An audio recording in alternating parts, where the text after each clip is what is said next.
The biggest is kind of getting me right. The biggies are little things like the objective, then we post it every day so they know exactly what they have to get from the lesson. And it's really helped a lot with like the kids who are sometimes not always on task, or it's overwhelming when we start talking about a ton of things. It allows them to kind of, as Jennifer puts it, the light at the end of the tunnel. And I've actually said that to people, like it makes perfect sense. It gives them something to not stress about.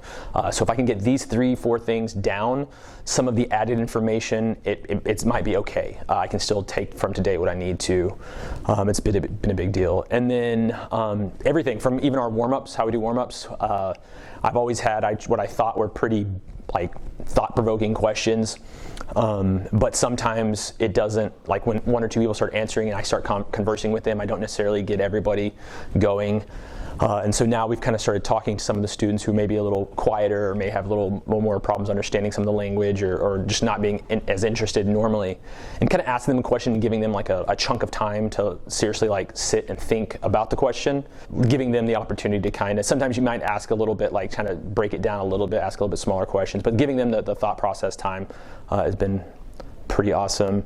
You do see a lot more engagement, and you see like, which you always like, oh, it'll be magical if this happens or whatever. You'll see kids like talk who didn't really talk, and it even like surprises other kids in the classroom, and they're kind of like, wait, wow, that's really good. But yeah, it's been really, and it's one of those things that you can implement some of it very, very quickly, but it also gives you like that, there's so many more like deeper levels that it's not like you just have to keep working. Okay, now I've figured this out. How can I keep working? How can I do something to make it a little different, a little better? But it gives you like a good starting point. Like for me, like it breaks down all these overwhelming things that you always want to do these things in your classroom, but you don't really know, like where can I start? How do I start doing this? And then how can I get better? And it really just does all of those things. It's really awesome.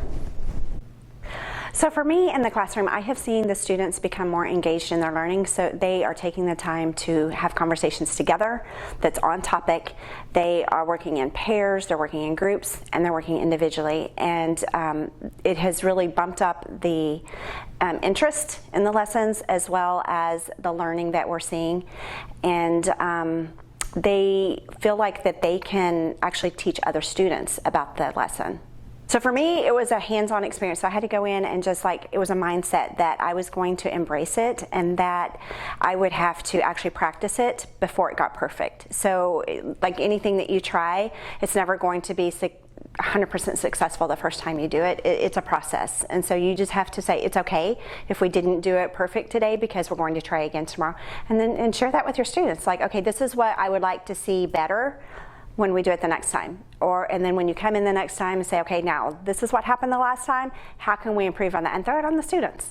Take a chance and learn from it. And when I started it after the year had begun, and then had that year to practice with that group of kids. And then when I came back in fresh the next year, I started it off that year, and it was just like second nature starting it off. And then that group of kids had no idea that it was new and it was different, and it was just a part of the classroom culture, and so it was expected. I've had several teachers go through and work with you and have some coaching opportunities with you, and they're implementing a lot of the strategies that you've given them. And I think the biggest impact that we're seeing is just the way that the teachers approach the lesson planning process and how that impacts their classroom. The teachers who have taken the strategies to heart and really worked with them and really gone into the classroom and gone full with fidelity, done this. Their scores have increased. Students are more engaged in the lesson. There's learning from the beginning to the end of the bell. You know, the bell rings, learning starts. The bell rings again, learning ends, and it's constant.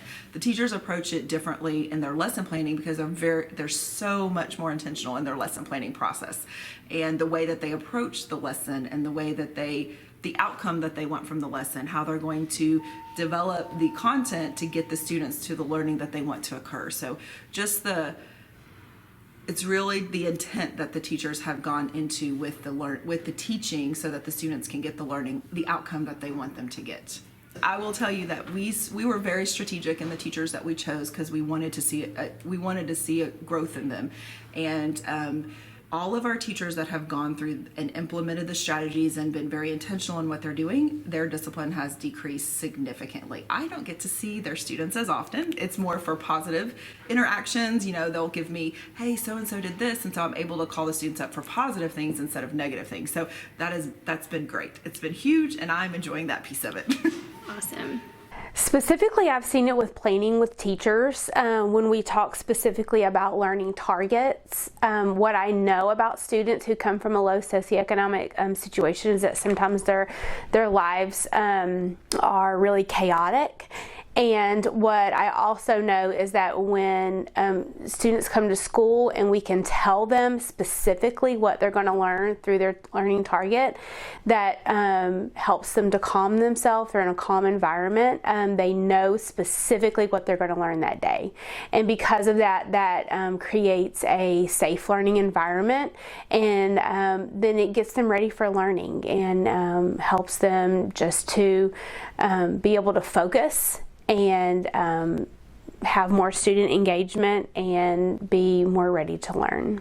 Okay, so since you primarily work with teachers, I also am wondering how you have seen culturally responsive teaching affect the teachers who have really implemented this in their classroom and in their instruction.